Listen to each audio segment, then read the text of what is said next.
তেলাপোকাও একটা প্রাণী, জাতীয় পার্টিও একটা দল।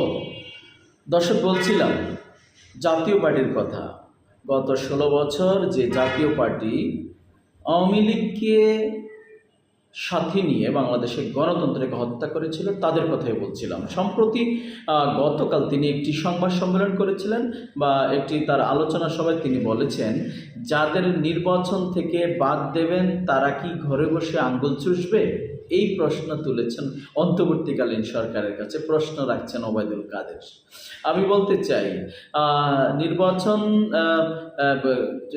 ঘরে বসে আঙ্গুল চুষার দরকার নেই, বসে বসে আসলে কলা খেতে পারেন, যেটা আসলেই একটা ভিটামিন যোগ করবে। আসলে ঘন্টা সরিয়ে আপনারা জানেন যে রক্ত দিয়ে তিনি আরেকটি কথা বলেছেন, যে রক্ত দিয়ে নব্য ফেসিবাদ রুখে দেওয়ার আহ্বান জানিয়েছেন সবাইকে।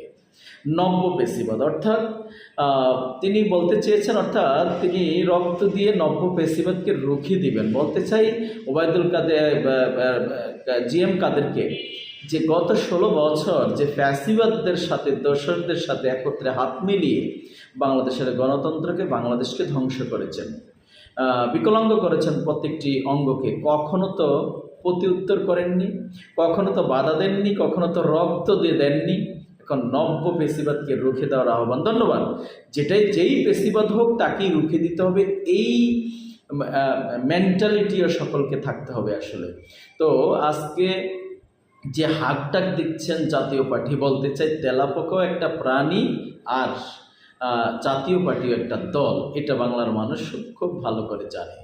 একটা বিষয় খুব স্পষ্ট বলতে চাই, ঘোমটা সরিয়ে আস্তে আস্তে প্রকাশ্যে আসতে শুরু করেছে আওয়ামী লীগের তথা তাদের দোসররা। তাই বলতে চাই, আমাদের সকলকে জানা উচিত, ভাবা উচিত এবং বুঝতে হবে, অনুধাবন করতে হবে। আওয়ামী লীগ এবং তাদের পেশিবাদরা কিন্তু খুব ছোট বললেও আসলে খুব ছোট নয়, বা এত দুর্বল নয় যে ধাক্কা দিলে পড়ে যাবে বা বিনিষ্ট হয়ে যাবে। অতএব আমাদেরকে কেবলমাত্র একটা দৃঢ় ঐক্য এবং মনোবলই পারে আগামী দিনে এই ফ্যাসিবাদকে রুখে একটা সুন্দর বাংলাদেশ গড়তে। তাই সকলের প্রতি উদারতা আহ্বান, আমাদের 5 আগস্টের পূর্বে যে ইস্পাত কঠিন ঐক্য ছিল, সেই ঐক্যকে ধরে রেখে আগামী দিনে আমাদের এগোতে হবে। তাহলেই একটি মানবিক বাংলাদেশ, মানবিক বিশ্ব আমরা করতে পারবো। আসলে সকল ভেদাভেদ ভুলে দেশের সাথে সবার আগে দেশ, সবার আগে আমার মাতৃভূমি, সেটা যদি সকলে ফিল করে, অনুধাবন করে, তাহলেই আমার কাছে মনে হয় আমার দেশে যে অন্যায়, অত্যাচার, অবিচার, লুটতরাজ, অর্থ পাচার হচ্ছে, এই কাজগুলো কিন্তু আর হবে না।